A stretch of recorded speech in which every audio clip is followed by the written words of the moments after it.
Thank you, Sally, and thank you all for being here. It's a pleasure. What I'm going to do tonight is begin with sharing some information about an integrative model for understanding REM sleep and dreaming.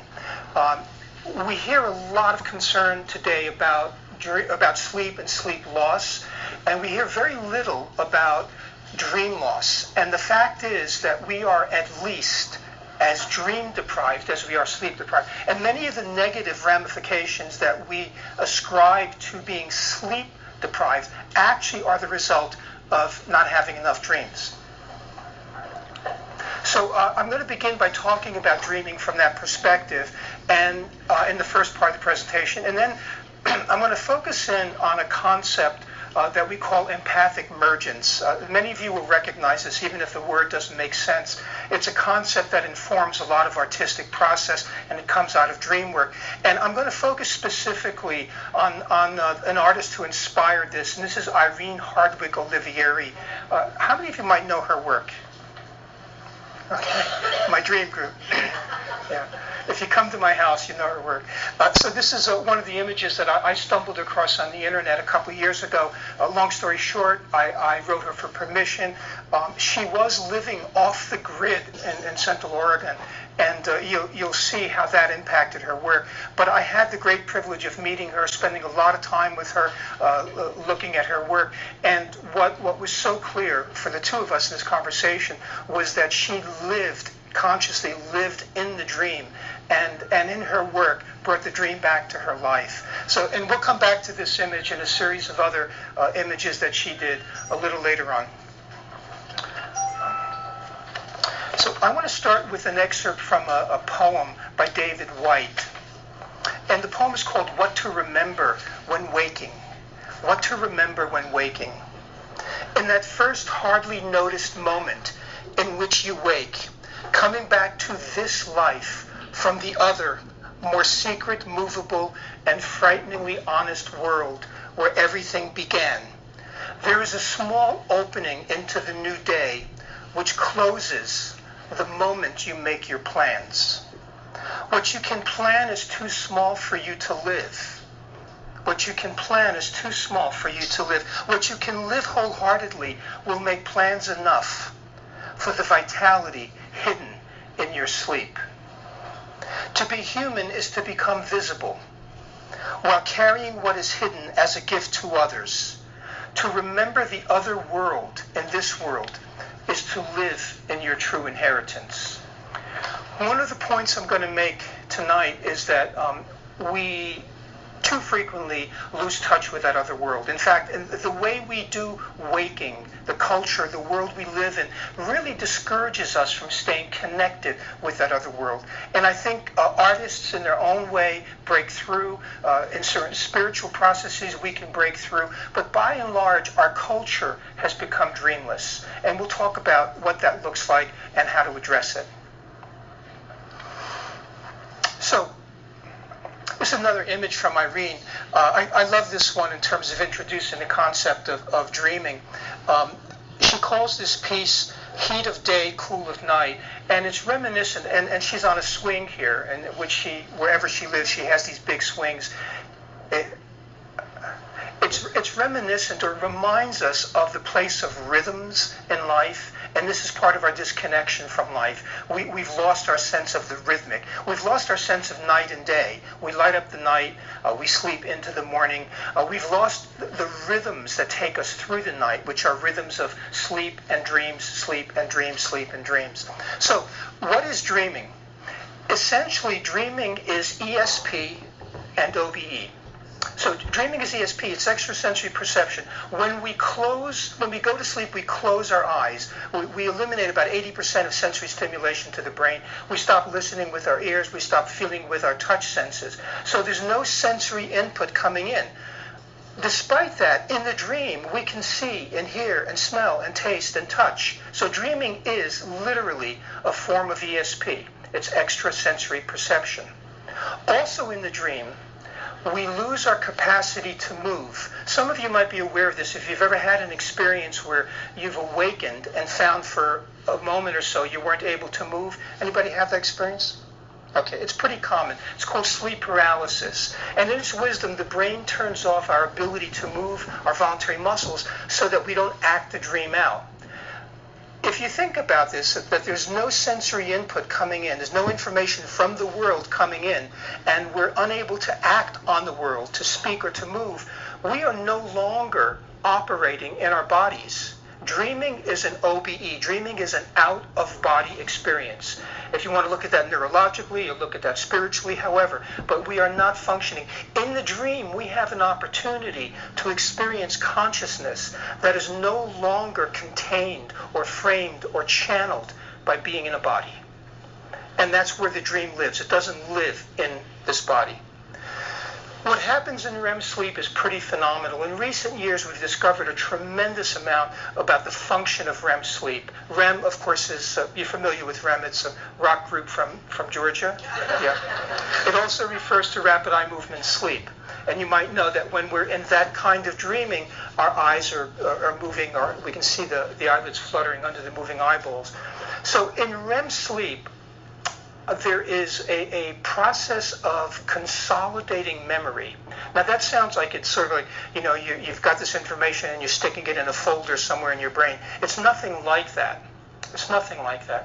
What happens, well, let me go back a step. So many of us in recent years have heard about the digestive system, the gut, referred to as a second belly, yes?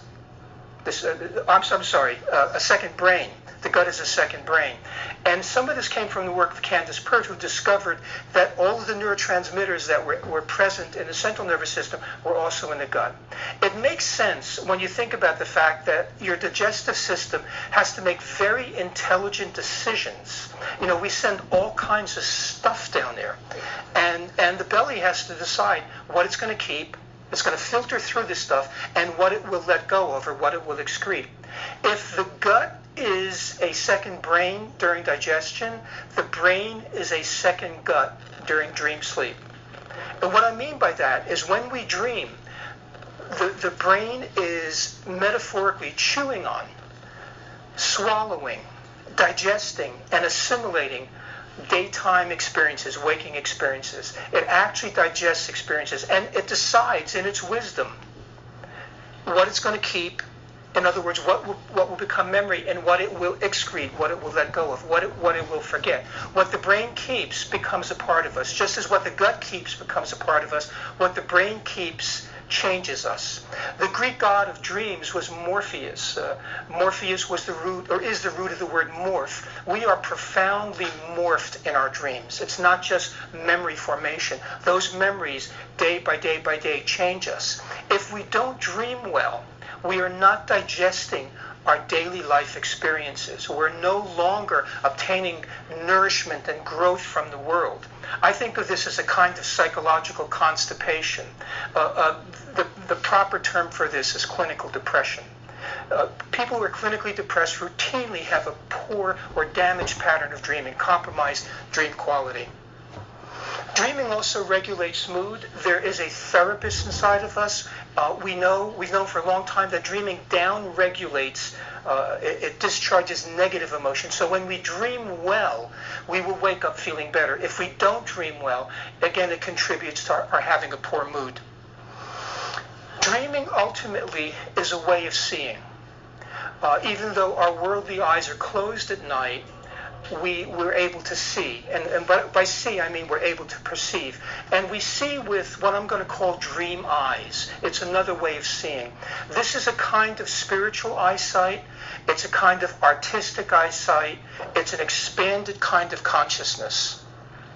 So one of the questions I wanted to ask you to keep in the back of your mind, and we'll talk about afterwards, is dreaming subconscious or is it superconscious?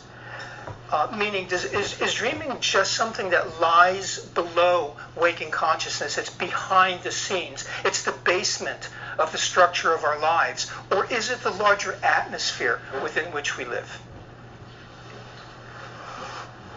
So dreaming expands consciousness. Ron Lang, some of you might know Ron's name, was a great a pioneer in the study of consciousness, and wrote a fascinating book called The Politics of Experience, about how in culture we are limited. We're taught to see only through certain lenses or through a certain frame. He wrote a beautiful little poem about this I want to share with you. He said, the range of, by the way, this is a poem about everything.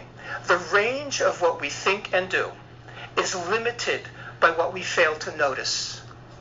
And because we fail to notice that we fail to notice, there's little we can do to change until we notice how failing to notice shapes our thoughts and deeds. This is a beautiful invitation, isn't it? To humility, to recognize that we see what we see, but there's more going on in the periphery, all around us, beneath us, above us, behind us. So it's a call to an expanded consciousness. And this takes us back to the notion of dream eyesight. There have been thousands and thousands of studies now looking at how we perceive in the dream. And they're very interesting. And all of this should be common knowledge to those of us who dream. So for example, in using our dream eyes, there's a malleable sense of self. Now, who we are in the waking world is who we are in the waking world, right? In the dream world, you can be you. You can be you watching you. You can be someone else, right? It's just how it is. Yeah, you can be a goat, you know. You can be you can be anybody. So, and that's just understood in the dream. There's a malleable sense of self. What that suggests is that our boundaries, the psychological frame that defines us, the psychological skin that defines us, is much more permeable in the dream. Now, in my world, in the world of psychology, you know, we have long advised people to get better boundaries, and I think some of that, I don't want to oversimplify it, is a big mistake.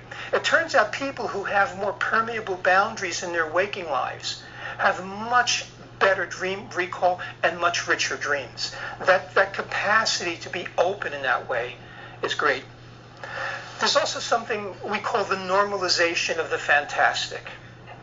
So here's a dream. You know, sometimes a dream, it just sort of, it fades in slowly, and picture yourself in this dream, you're kind of rocking. You get a rocking sense. And then you realize there's this fantastic chandelier, this luminescent light coming from above. And you're sitting at a table with this exquisite dinner laid out in front of you. And you're on a cruise ship. You're on a high-end cruise ship, and it's beautiful. But none of that matters, because you are engaged in what is probably the most profound conversation of your life about Nietzsche's latter work and the notion of Zerrissenheit. You know nothing about this in the waking world, but you know in the dream world. And you're engaged in this conversation with a giant green squirrel. Now you laugh, but he went to Oxford.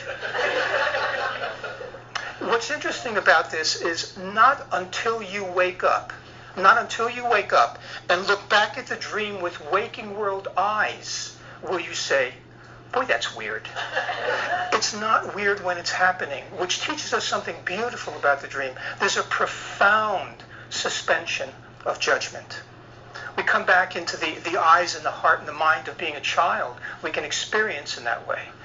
Anything is possible in that world. So that's the normalization of the fantastic. And the last point, and there are a number of these, but three that I'm mentioning, is the unconditional sense of meaning. What's interesting in waking life is it's defined by intention. You know, we all have these intentions as we move through the day. I'll share a story. So some years ago, I had my granddaughter in the car, and I was coming home from work, and I had my briefcase, and I was in a hurry. You know, I had a briefcase, and I had important papers in it. And I don't know, I had calls to make and emails to respond to. And she, you know, we get out of the car, and she leans over and goes, "Look, Papa, a rock." There's a million rocks here. No, this one is shiny. She was so present. She was so in the moment. Now, what happens in the dream world, and this is true in childhood, is there's an unconditional sense of meaning. Everything is meaningful because we have very little intention in the dream world. Intention defines meaning. If we're focused, we're just going to not notice. We're going to fail to notice. So this is part of the beauty of dreams, is that virtually everything is intentional. So I think that when we dream, we are all artists. And I think whether artists, true artists, so to speak, are conscious of it or not, and in their own way they tap into the dream.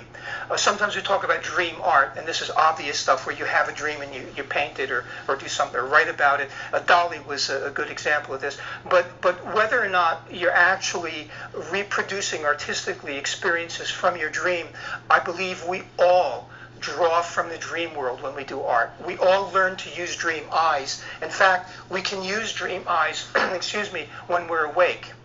The more adept we are, the more comfortable we are, the more experience we have in the dream, the better we become, the more exercise we have at using our dream eyes, and we can bring those dream eyes into the waking world. Young children can't distinguish their dreams from waking life, partly because they use the same set of eyes in both. So here's the bad news, and it is, in my opinion, very bad news, and this is my greatest concern in my life, that we are in the midst of a serious, silent epidemic of REM sleep, of dream loss. As a culture, not necessarily us as individuals, but generally, we are dreaming less and less and less, and there are lots of reasons for this and lots of ramifications. You know, it's interesting, one of the most common uses of the word dream in the United States today is the American dream. And what does that refer to? A house. We've reduced this notion of dreaming, a spiritual notion, to real estate. The American dream is a house. It is. And the word dream, in fact, has become a synonym for something that just is untrue. Just like the word myth. You know, we say that when individuals sleep, they dream. When a culture sleeps, it produces a myth. Mythology is the dream of cultures. This happens over tens of thousands of years. And there are deep truths in those myths. But we today, like the word dream, we use the word myth as a synonym for untruth. It's a myth. It's a lie. It's so interesting. This is one of the ways that as a culture we have locked out.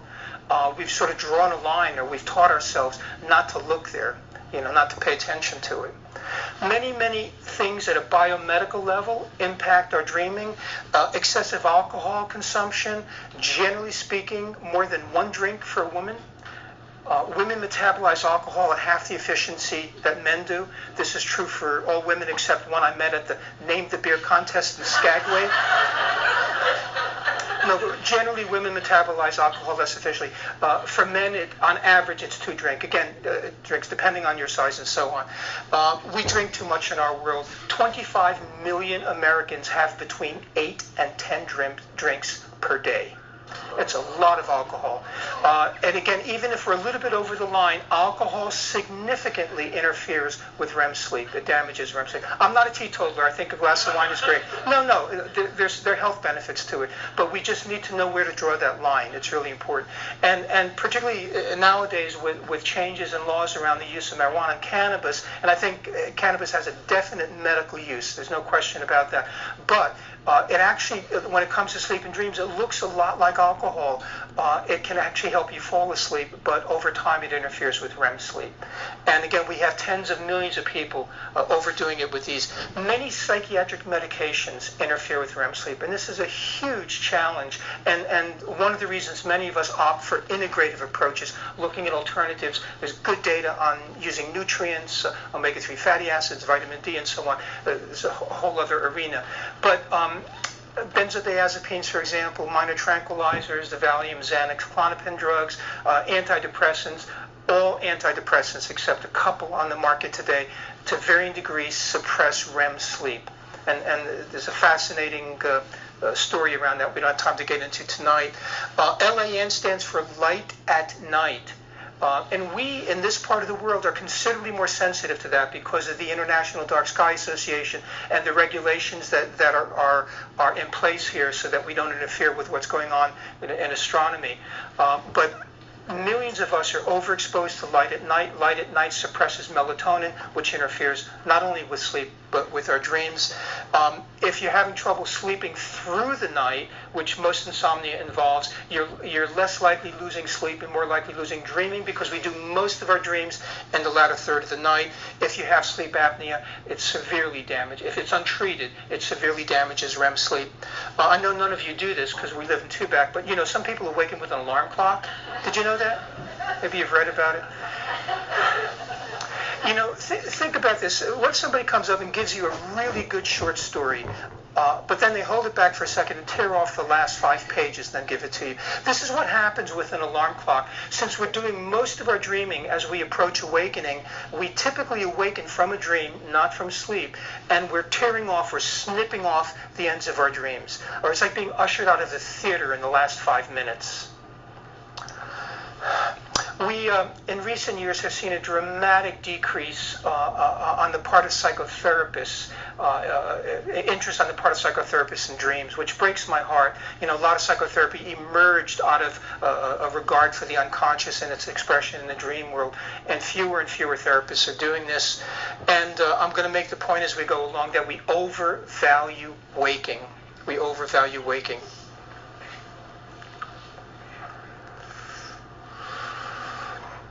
So this overvaluation of waking, I've written about, I call it Awakecentrism. We might be familiar with ethnocentrism. Years ago, anthropologists would go into other cultures and say, my God, these people are weird, They're not like us. Right? We live in a world where we value waking and we set sleep and dreams up as secondary, subservient states of consciousness. So over 100 years ago, William James said normal waking is but one special type of consciousness, whilst all about it, parted from it by the filmiest of screens, there lie potential forms of consciousness entirely different. He had a sense of this other world all around us. Schopenhauer used to say that most of us mistake the limits of our personal perception for the limits of the universe. Again, another very humbling or humble inducement around consciousness to consider that it's right there, and if we relax, we can open up to it. So we are in this pre-Copernican state of consciousness. We value waking. One of the reasons people have trouble sleeping is they think that the waking self, who we are right now, can actually put them to sleep. The sentence, I am going to sleep, makes absolutely no sense. The part of us that we call I is incapable of sleep. It can walk us to the edge of the waters of sleep, but it can't swim. From the perspective of the part of me that I call I, falling asleep is an accident. Falling asleep is grace. We're taken into it. But the more we bring intentional waking into it, the more we stay awake, the more we can't fall into sleep. There's also been an issue in psychology. We refer to these larger altered states of consciousness as being transpersonal. The consciousness that takes us out of our personal selves. And in the world today, and a lot of this has to do with an interpretation of modern brain science, the transpersonal, the expanded consciousness has been reduced. It's become a subset of brain activity. It's become personal. So in many cultures, the belief is that when you go to sleep, you go into yourself and go down into that deeper world. You'll go through a personal unconscious of dreaming, and then you will come out into a transpersonal unconscious. This is hard for us to believe, but a shared dreamscape. And those of us who work in the field of dreams encounter this all the time. If you pay enough attention to your dreams, you will find that you actually show up in a shared world, that there are people you know who have similar dreams. There's a book called Mutual Dreaming by Gene Campbell about this. So the notion here is that there's a transpersonal world. There's a world maybe that parallels this world in the world of sleep and dreams.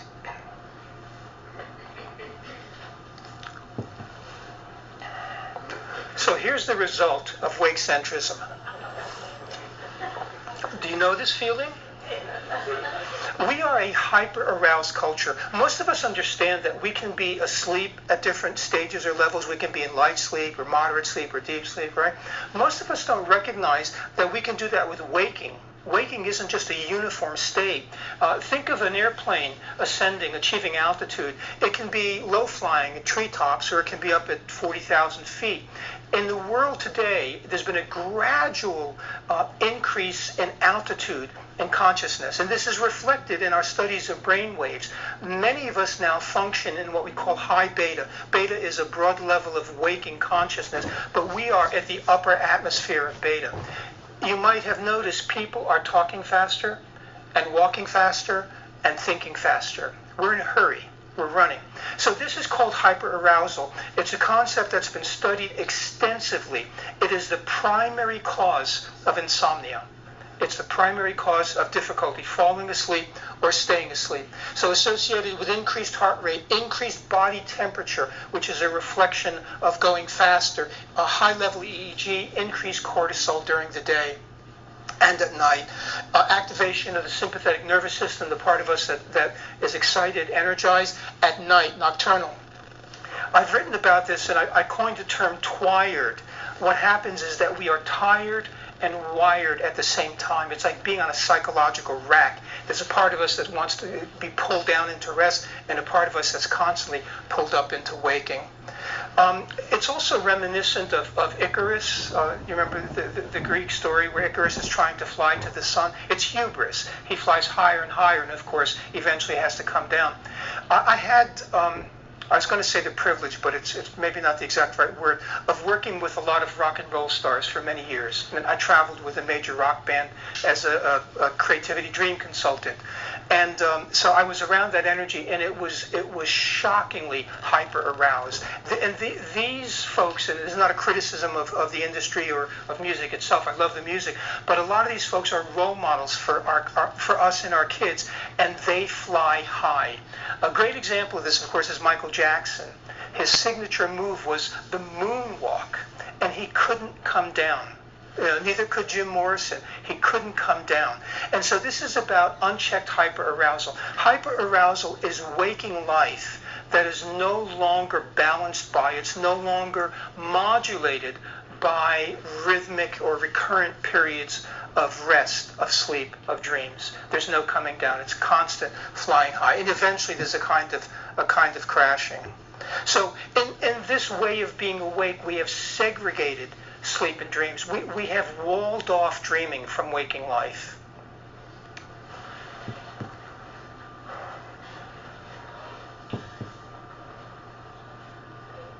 Oh, it's fading in. Speaking of walls,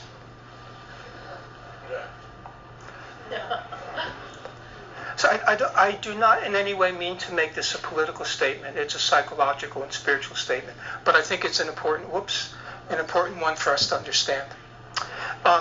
I worked for many years with a shaman, a dream teacher, who's a wonderful man, passed away just about a year ago. And when there was a small group of us, when we brought a dream to him, if our dream took place in the South, in Mexico, Latin America, Brazil, he was like excited beyond belief. And he taught us something about that. We all know the term alchemy. And many of us have been taught that the alchemists were these goofy medieval scientists who were trying to convert lead into gold. Not true. Their writings have been studied extensively psychologically by Jung and his followers, and they were metaphoric writings. What's interesting is the word alchemy comes from the ancient name of Egypt. Cheme, C-H-E-M-I-E, was what Egypt was known as. The alchemists believed that there was a powerful parallel, a metaphoric parallel between geographic depth and personal depth. So they drew spiritual wisdom from below. They drew it for them, it was from Egypt, so it was called alchemy. And my dream teacher taught us the same, that when we had dreams that took us south of here, that took us into another world, a deeper world, a richer world, those dreams paralleled going more deeply. The farther south, the more deep into ourselves we would go. Does this make sense? How many of you have dreams about, I mean, it's one of the reasons I think many of us live here, have dreams about down there? I'm curious. Of course Lincoln does. I'm from down there. You're from down there. Okay. So alchemy is about opening to what lies below. And when we talk about a wall, metaphorically, we're talking about a wall that our culture has built and encouraged us to build within ourselves, between the waking world and the deeper, richer, living in the moment dream world.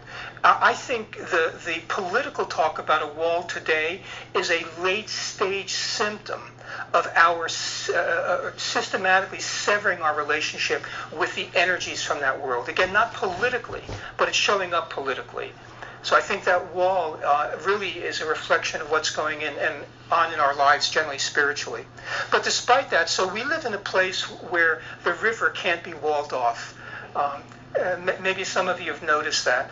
That river has fascinated me for years, and it brings this beautiful lushness north, and it also brings a lot of garbage, right? Which is fascinating. There's a concept out of alchemy called negrido, and we don't have a lot of time to go into it, but negrido is a Latin term. It refers to black primal substance, darkness, shadow, and it's something we each carry. Many of us have been taught to confuse negrido with evil, and so we fight it and we wall it off. But in this perspective, negrido is the coal within which you find diamonds. There's something within that. There's something buried within that. So we'll talk a little bit about shadow work in Irene's paintings as we go on. So this is a good place to dream. Some of you know that I actually moved here about 4 years ago following a dream. I had a dream that brought me down here, and on the surface it looked like a very irrational move, but it was absolutely necessary for me to do that. Okay, how do we open our inner borders? And I'm going to share another poem with you. Some of you might know this poem by Mary Oliver. This poem, I think, is the most perfect description of sleep that I've ever come across, better than any medical text I've ever read or written. So I thought the earth remembered me. I thought the earth remembered me. She took me back so tenderly, arranging her dark skirts, her pockets full of lichens and seeds. I slept as never before, a stone on the riverbed, nothing between me and the white fire of the stars, but my thoughts, and they floated, light as moths among the branches of the perfect trees. All night I heard the small kingdoms of breathing around me, the insects and the birds who do their work in darkness. All night I rose and fell. All night I rose and fell, as if in water, grappling with a luminous doom. By morning, I had vanished at least a dozen times into something better. Part of our sleep problem is we have not only domesticated animals, we've domesticated ourselves. We live in buildings and homes with thicker and thicker walls. We're more and more segregated from nature. It's been referred to as nature deficit disorder. It critically segregates us from natural rhythms of light and darkness and temperature. So we're separated from that. There is something about nature that calls us back to that. So all night I rose and fell. There are two parts to sleep and dreams. The body falls into sleep. The body falls and the spirit rises. There is a separation that goes on. And again, however you want to understand this, there's a biological basis. We can look at it spiritually. So the antidote to hyper-arousal, to flying so high, is very simple. It's humility. It's humility. The willingness to come down. The word humility is derived from the word humus, earth. I thought the earth remembered me. It's about reconnecting, maybe in some ways literally, certainly in some ways figuratively, with the ground, with the earth. Humus, and the word bed in English comes from the origins of the term garden bed. The bed was originally also associated with the earth. So there's something about allowing gravity to take the body down. Gravity is something we fight during the day, but at night we submit, we humbly submit to it, and it will take the body down. The term biophilic is the antidote to this sort of nature deficit sleep. It's really reintroducing natural biological qualities into our bedroom. So when we let the body go down, the body falls into sleep, the spirit rises. And this is an old notion we're all familiar with, this idea that the soul leaves the body. This is an out-of-body experience. Dreams are, first of all, they're the portal to sleep. We can't really get to sleep unless we go through a small stretch of dreaming, a little bridge or a portal of dreaming. By the way, if you ever have trouble sleeping, when people have trouble sleeping, they usually try to think their way back to sleep, and the thinking part of us is the part that can't sleep. Try this instead. Remember a dream. It might be a dream from a year ago, 10 years ago, or yesterday. It doesn't matter. It might be a dream you've read about. It might be someone else's dream. It might be a dreamy image you saw in a film. But go into that dreamy space. That will take you one step closer to sleep. The thinking, waking mind will keep you thinking and awake. So yeah, I talked already about letting go of I. So dreaming involves empathy. And what I mean by that is I said earlier that when we thin our boundaries as opposed to erecting walls, when we become more permeable, and this happens, I think, as we age as well, our sense of self migrates from being I to being us, to being we. Desmond Tutu has a wonderful story. In his culture, when people would ask, how are you? They could never say, I am fine. It's always we are. So there's an identification with a broader sense of self, if you will. So this happens in the dream. This is a kind of empathy. It's being better understood now in terms of brain function around something we call mirror neurons. But in dreaming, we are much more empathic. We connect. We become the things that we are encountering. So I'm going to go through this kind of quickly. Theodor Lipps is a German philosopher who actually studied art, and he used the term Einfühlung, which is German, is to feel into something, to describe the power that came. We all know what it's like when you look at a piece of art and it gets you, right? And this notion was that experience was the result of a kind of emergence, a kind of coming together. There's a moment in which you and the piece of art are one. Even if it's a few seconds, you're feeling into it. So, and that involved what he called Einsehen, which is also a German term, which means to see into. And just like that, just like the first part, it's a process that takes us from the surface of the image into the heart of the image. And he talked about how we then become, we become the artist, we become the art itself. So this concept evolved into the term empathy. And by the way, the term empathy is just about 100 years old. It's a relatively new concept.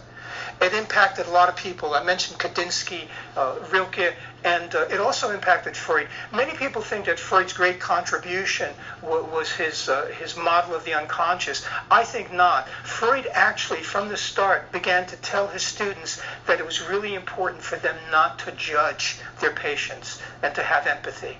So I think this is the foundation of what we call all of psychotherapy. Freud, urged them not to judge. Rilke, we all know Rilke's work, there's wonderful stories about him studying with Rodin and just being with the experience. Rilke taught that if you can see yourself in art, you can see yourself in others, and that this was the essential antidote to loneliness and solitude, to be able to see that deeply into another, to really look at another person as a piece of living art, if you will. So empathy, according to Rilke, could be a way of life. It's a way of living. Okay. Irene. This is a shot I took when I first met her. This was in her home. And we'll come back to this piece. So just a few things biographically about her. She was born and raised and grew up on the southern tip of Texas, on the Rio Grande River. So she was born and lived on a border, in a boundary. And when she was quite young, around 17, she left home and traveled down to the Amazon basin and spent a lot of time down there, and then gradually worked her way back up. So a lot of immersion into that underworld, if you will, the world below. She came back. She had studied art in Mexico and in Texas, got a master's degree at NYU, did some work in the city, and eventually moved out and lived in the high desert of Oregon and lived off the grid. She and her husband at the time lived off the grid, and then ended up moving outside of Tucson, in the northwest part of Tucson, living in the desert. So it's striking to me that she lived both on and in natural and cultural borders, and I think this is some of what you'll see, this fading of boundaries in her life. She immersed herself in the boundaries, immersed herself in wilderness and in the lives of animals, and this exemplifies something we're going to talk about, which is empathic emergence. It's becoming one with. So there are different kinds of empathic emergence. I love this image, by the way. This is called Supper for the Spotted Skunk. And it's so interesting in this merging she did with the world. And by the way, so we're going to see a lot of self-portraits.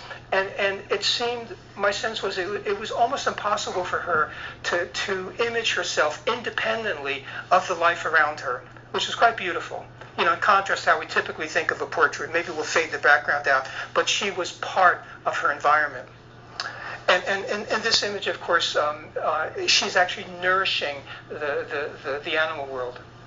So we'll talk about empathic emergence with animals, empathic emergence, yes, with people, empathic emergence with environments, the empathic emergence between the body and the mind, emergence with oneself, and briefly with shadow. So empathic emergence with animals. This is a great shot, Valentine for the cougar, and you can see that she is within. She's one with the animal. This concept of a hybrid of part human and part animal is just, it's a part of Earth life. It goes back in mythology forever, right?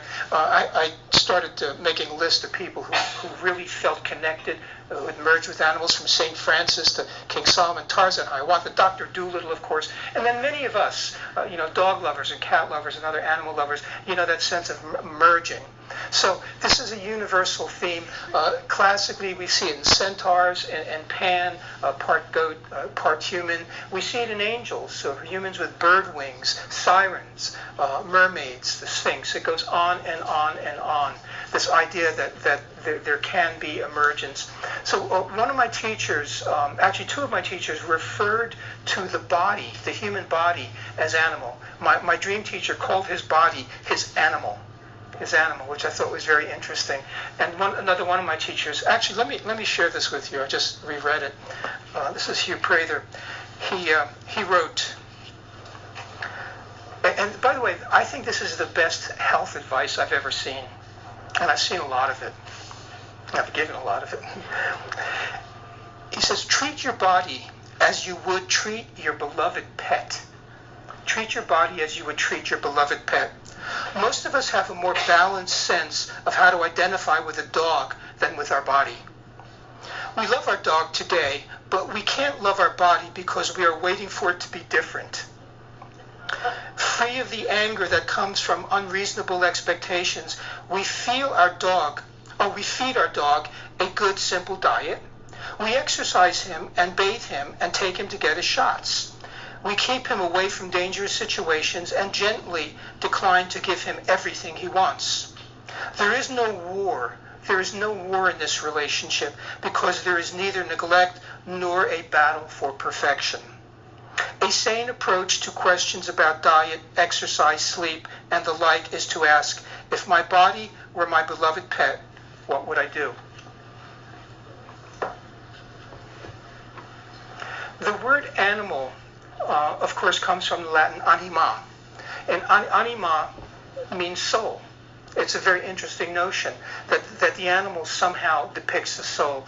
We have this term in our world. We talk about body and soul, right? I think it might be more accurate to recognize that the body is the soul. The body is the soul. Candace Pert, who I mentioned earlier, developed a really interesting model. And she was, by the way, Candace Pert was the woman who laid the foundation for the development of Prozac. And I hasten to say that she profusely apologized for doing that later in her life. She did. But she actually, she came with a beautiful theory. She said that your body is your unconscious. Yeah. Anima. The body is the, who said yeah? Yeah. Yeah, thank you. Sure. Yeah. Yeah, it's a really interesting way of looking at the body. It has an intelligence. It's fundamental. And it supports us. Okay, empathic emergence with others. Sometimes this is challenging, huh? To have empathy for others, yeah. So I'm assuming many of us are familiar with Martin Buber's work. And the essence of his work, this notion of I and thou, is to recognize the sameness in another. And he points out, which I think is true, that most people relate to other people as objects, to varying degrees as objects. It's just something we have to manage and manipulate. It doesn't mean there's no empathy, but to have as much empathy, compassion, a sense of oneness with another that we have for ourselves, and vice versa. The more, he would say, that the more we can develop it for another, the more we develop it for ourselves. So in this image, which is called Subterranean Family, I talked at length with Irene about this. She sees encapsulated in her being her relationships with many of the critical people in her life.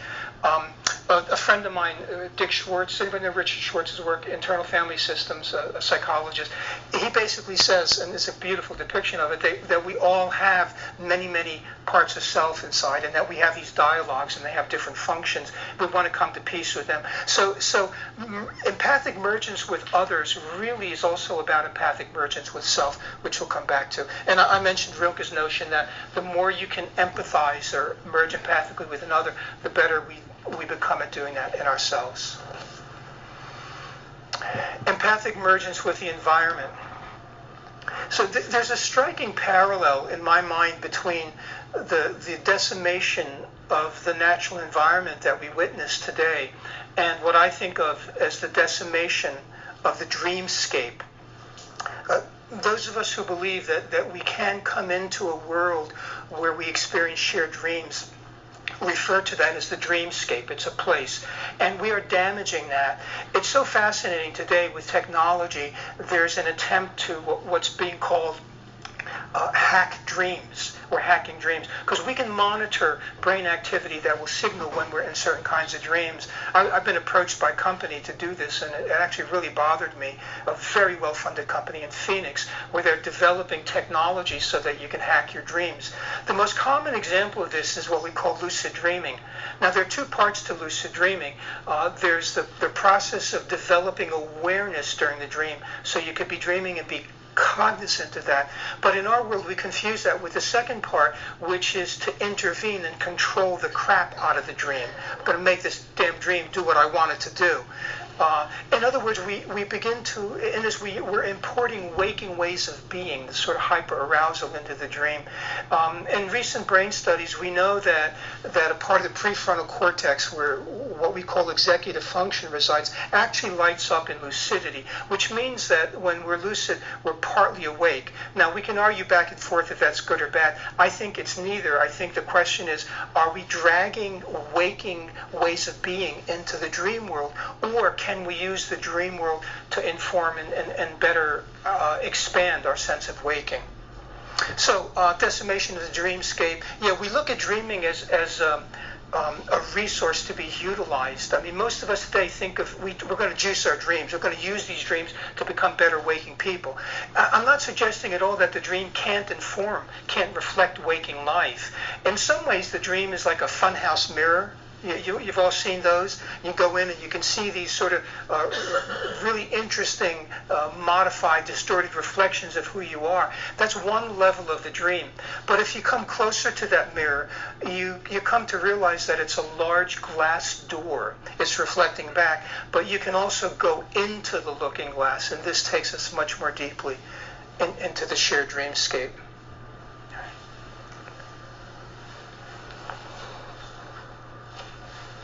Empathic emergence of mind and body. One of the things that struck me from the start about Irene's work was the scripting. And you might have noticed it in some of the other images. You can notice it very, very clearly here. One of the things she does, if she encounters a certain experience, an animal, she will study it. She'll study it and study it, and she brings together the concepts, the intellectual, mental concepts of this image with the image, and I think it's a beautiful depiction. It is a kind of mergence of body and mind, bringing body and mind together. You probably know that this whole body-mind thing is a can of worms in the world today. There's a question of whether the mind is dominant over the body, or the body really is, the brain, the body creates the mind, and which, what controls what. And we talk about, body and mind. There's this whole theme of body and mind are one. They're not, but this is what people like to believe. So here's the mind-body problem. in summary.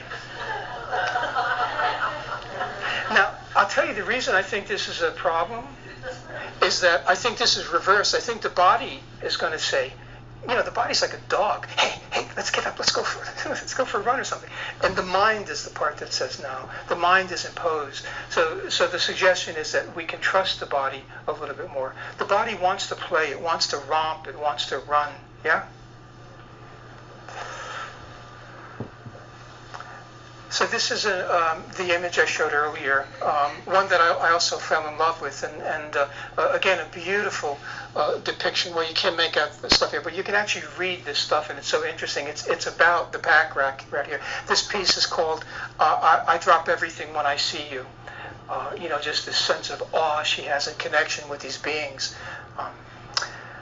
The sense I got was that she had so much empathic connection with these beings, she actually knew what it was like to be them. She actually knew what it was like. And by the way, I should share, when I was at her house, it was the middle of the afternoon, and it was like the word had gotten out in the desert that this was a safe house for animals. There are unbelievable amounts of birds. A deer walks up. Coyotes come around. It's just incredible. It's like the word is out that this is, just like St. Francis, right? Okay, empathic emergence with oneself. So this is one of the first images that I came across, and I looked at it immediately and realized it was the dream. It's called Still a Tadpole, Already a Frog. Still a tadpole, already a frog. Again, there's a sense of emergence there. It's not like you go from being immature and young to being old to growing up. You're a child and adult. They're both connected. In dream depiction, there's a sense of two worlds coming together. Two worlds coming together, and we see that so clearly here. There's the underworld. In the Jungian perspectives, there are very few universal symbols in dreams, but one of them is water, and water is frequently depicting the unconscious. Okay, so we see unconsciousness and consciousness, and this beautiful sense of continuity between the tadpole and the frog. Lower parts of self, higher parts of self, the inner world, the outer world. So the difficulty in this, when we begin to look deeply inside, we encounter shadow. Shadow is a simple and yet challenging concept in Jungian psychology. Jung defined shadow as everything you wish not to be. Okay, so we talk about empathic emergence. It's like, not that. I'll merge with anything but that. I'm not like that.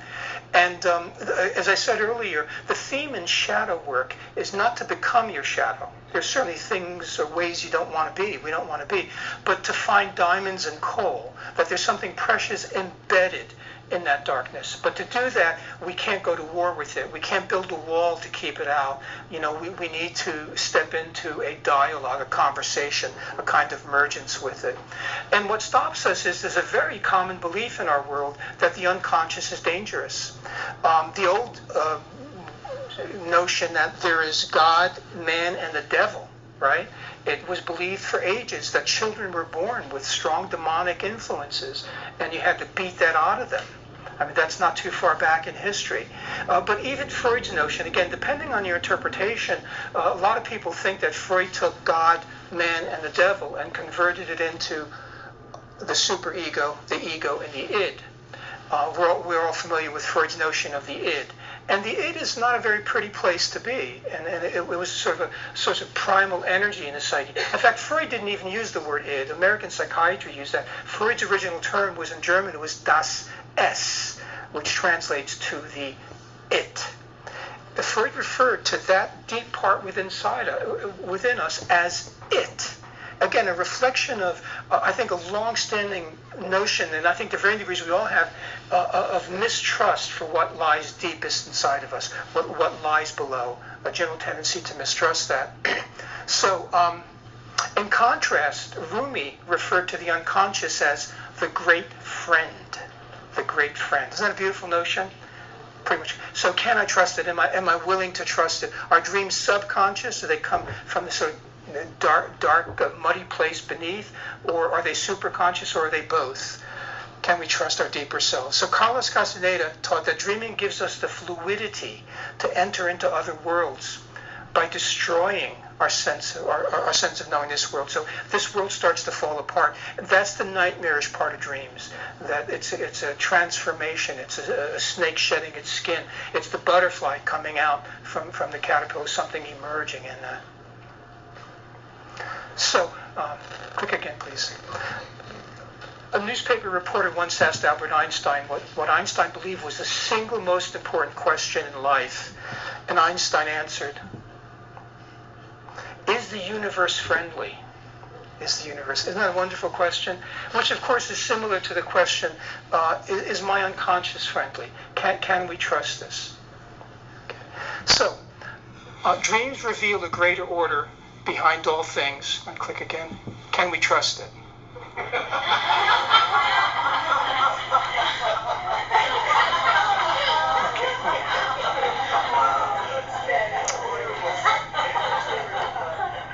Hit it again, please.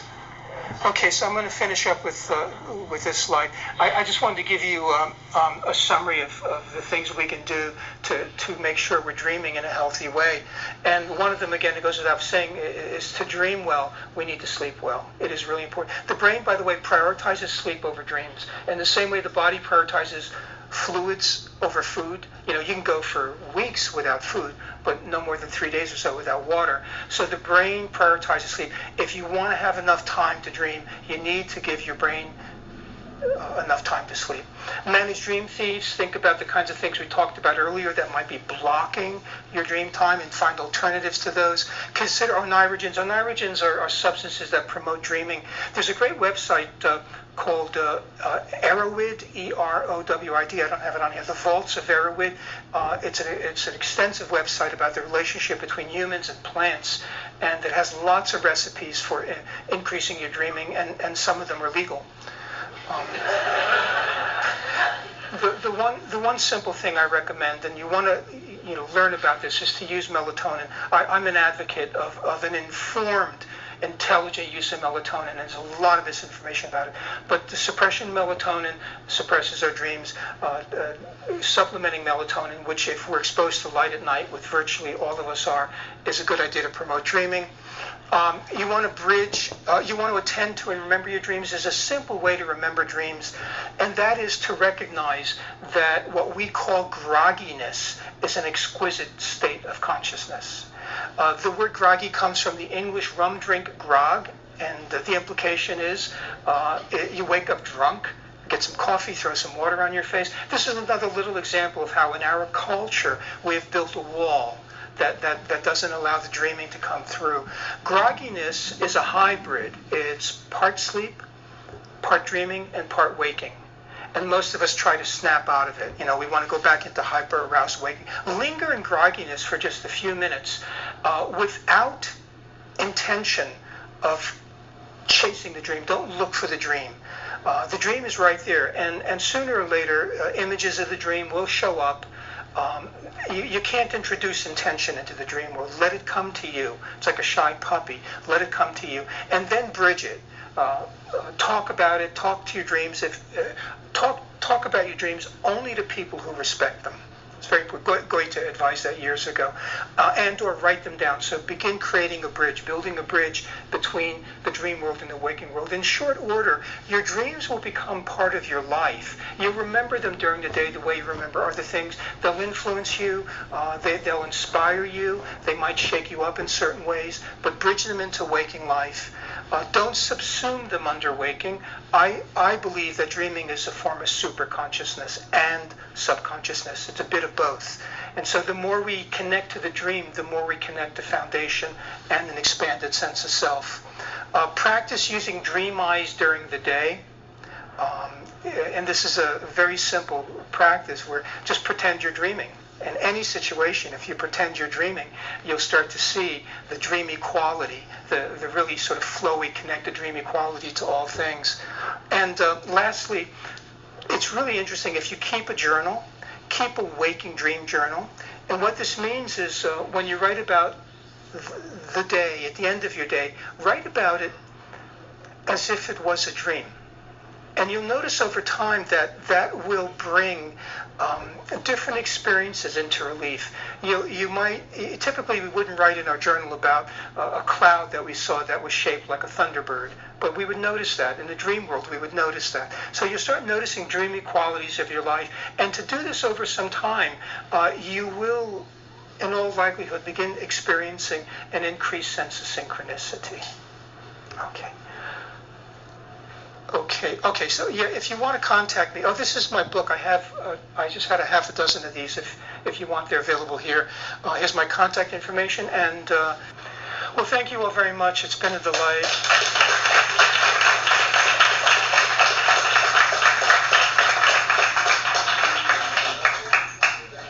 And you didn't have to run away. Not yet.